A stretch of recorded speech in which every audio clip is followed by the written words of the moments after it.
Hawkeye men trying to win their 10th duel of the season as they battle Minnesota. The last time Iowa was on their home mat, the Hawkeyes were demolished by Penn State. They wanted to right that. That is how this one started out. Iowa goes down 4-0 before Drake Ayala picks up the first win by Tech Fall to take a 5-4 lead, but the downhill trend started from there. 11th ranked Nasir Bailey with a finger injury, not able to grip his opponent. He's the first of 3 straight higher ranked Hawks to lose their bouts. Right at block, Jordan Williams joining him. Iowa down 15-5 at the break, but they get life back. 8 straight team points. Michael Caliendo and Patrick Kennedy doing what's expected of them. So this is the big one. Iowa trails 15-13 with Gabe Arnold up at 184 versus 4th ranked Max McKennelly. It goes to sudden victory, and McKennelly gets the biggest result of the night.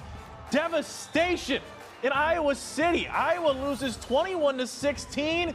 And in a year of endings for the Hawkeyes, an 11-match win streak against the Gophers goes down. Minnesota wins 21-16.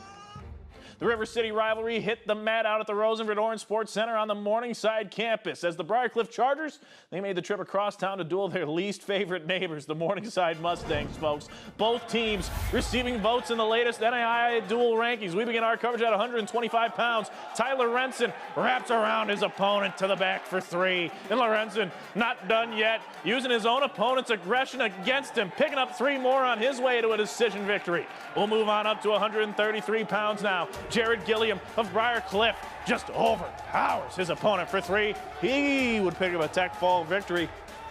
But we move up to 165 pounds. 3rd ranked Xander Ernst. Check this. Picks up a takedown, shooting the leg. Yeah, he'll get it right there. Mustangs pick up a decision, 26-9. The Sioux City Musketeers were in action tonight, but they had to hit the road into the Cornhusker State to take on the Tri-City Storm. Let's go ahead and head into Kearney for this matchup here.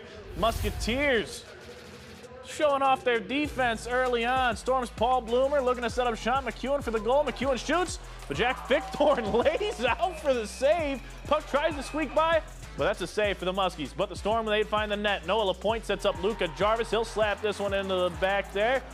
Storm even things up on this one. Storm get the win here, 6-5 in overtime. And hey, now it's time for my favorite part of the night, Fan Force. Let's go ahead and see where you, the fans, were tonight. We got this one sent in to us by Michael Wolgan, MOC Floyd Valley against Unity Christian. Michael calls it the Citrus Bowl. I call it the Battle for the Oranges. You get the concept, though. It's the 2 Orange City teams. Thank you very much for sending that in. It was a packed house out there in Orange City. Now, if you want to be like Michael and be a part of Fan Force, all you got to do, take a picture, send that photo in to us at connect@KTIV, and you'll be a part of Fan Force. We're the Bishop Heelan student section. And SportsFource Extra is coming up next. Yeah!